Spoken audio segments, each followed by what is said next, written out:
Hey everyone, if you're watching this right now, this is a sign to keep persisting in whatever goal you're trying to achieve.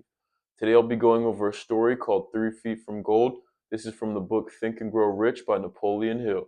Alright, let's get into it.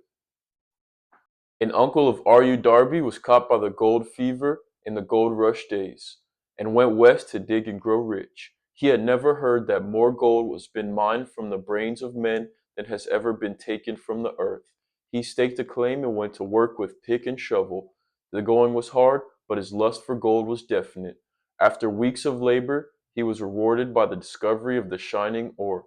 He needed machinery to bring the ore to the surface. Quietly, he covered up the mine, retraced his footsteps to his home in Williamsburg, Maryland. He told his relatives and a few neighbors of the strike. They got together money for the needed machinery, had it shipped. The uncle and Darby went back to work the mine. The first car of ore was mined and shipped to the smelter. The returns proved they had one of the richest mines in Colorado. A few more cars of that ore would clear the debts. Then come along the big killing profits. Down went the drills, up went the hopes of Darby and Uncle. Then something happened. The vein of gold ore disappeared. They had come to the end of the rainbow, and the pot of gold was no longer there. They drilled on, desperately trying to pick up the vein again, all to no avail. Finally, they decided to quit. They sold the machinery to a junk man for a few $100s and took the train back home. Some junk men are dumb, but not this one. He called in a mining engineer. Once a mining engineer showed up, he looked at the mine and did a little calculating. The engineer advised that the project had failed because the owners were not familiar with fault lines. His calculations showed that the vein would be found just 3 feet from where the Darbys had stopped drilling. That is exactly where it was found. The junk man took millions of dollars in ore from the mine because he knew enough to seek expert counsel before giving up. Most of the money which went to the machinery was procured through the efforts of R.U. Darby, who was then a very young man. The money came from his relatives and neighbors because of their faith in him.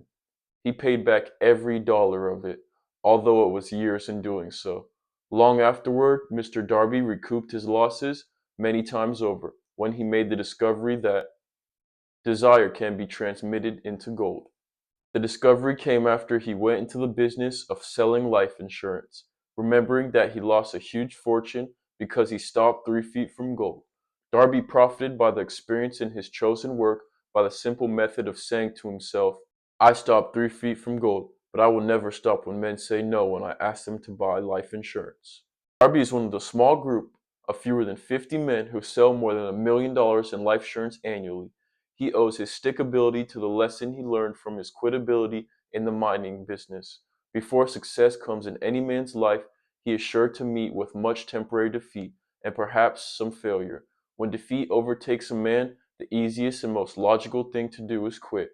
That is exactly what the majority of men do. More than 500 of the most successful men this country has ever known told the author that their greatest success came just beyond the point at which defeat had overtaken them. Failure is a trickster with a keen sense of irony and cunning. It takes great delight in tripping one's success when it's almost within reach. Now that you've heard this story, I want you to realize you're 3 feet from gold. There's never a time to give up when overtaken with temporary defeat. Don't ever use a habit of quitting and keep persisting. Thanks for watching, everybody. Give me a like, comment, and subscribe for more content like this.